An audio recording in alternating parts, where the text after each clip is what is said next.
ओडिशा, भारत का एक सुंदर राज्य, अपनी सांस्कृतिक धरोहर, मंदिरों और प्राकृतिक सौंदर्य के लिए प्रसिद्ध है। लेकिन हर राज्य की तरह ओडिशा में भी कई अनकही और अनसुनी कहानियां हैं, जिनमें से एक है भयावह और दिल दहला देने वाली कहानी। यह कहानी एक छोटे से गांव में घटित हुई, जो समय के साथ एक लोक कथा बन गई। यह घटना ओडिशा के एक सुदूर गांव में घटित हुई थी, जिसका नाम था कालाफाव। यह गांव जंगलों और पहाड़ों से घिरा हुआ था और यहाँ के लोग कृषि और पशुपालन पर निर्भर थे। गांव की जनसंख्या बहुत कम थी और लोग साधारण जीवन व्यतीत करते। गांव के लोग अपने शांतिपूर्ण जीवन में खुश थे, लेकिन एक दिन गांव में एक अजनबी आया। वह एक रहस्यमयी व्यक्ति था, जिसका नाम था ब्रह्मराक्षस। उसने गांव में कदम रखते ही अजीब घटनाओं की शुरुआत कर दी। लोग बताते हैं कि उसने गांव में आते ही अपने डरावने इरादों का पर गांव में अजीब और भयानक घटनाएं घटित होने लगीं।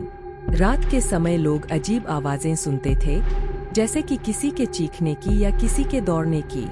गांव के पशु भी अचानक गायब होने लगे। गांव की औरतें और बच्चे सबसे ज्यादा डरने लगे थे। लोग समझ नहीं पा रहे थे कि यह सब क्या हो रहा है और कौन इसके पीछे है। गांव के बुजुर्गों ने बताया कि ब्रह्मराक्षस वास्तव में एक मानव नहीं था, बल्कि एक आत्मा थी जो सालों पहले मर गई थी और अब वह अपनी आत्मा को मुक्त करने के लिए लोगों को परेशान कर रही थी। इस आत्मा का नाम कालिया था, जो एक पंडित का बेटा था। कालिया ने अपने जीवन में बहुत पाप किए थे और उसकी आत्मा को मुक्ति नहीं मिली थी, इसलिए वह अब ब्रह्मराक्षस के रूप में गांव के लोगों को परेशान कर रही थी। गांव के लोगों ने ब्रह्मराक्षस से लड़ने का फैसला किया। उन्होंने गांव के सबसे समझदार और धार्मिक व्यक्ति पंडित जी से मदद मांगी। पंडित जी ने बताया कि ब्रह्मराक्षस को शांत करने के लिए विशेष पूजा और अनुष्ठान करने होंगे।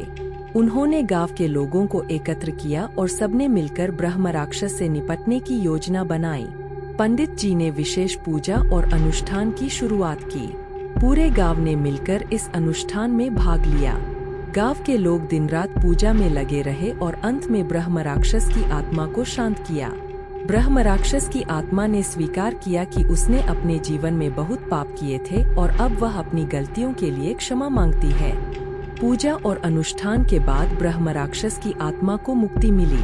गांव के लोग फिर से अपने शांतिपूर्ण जीवन में लौट आए।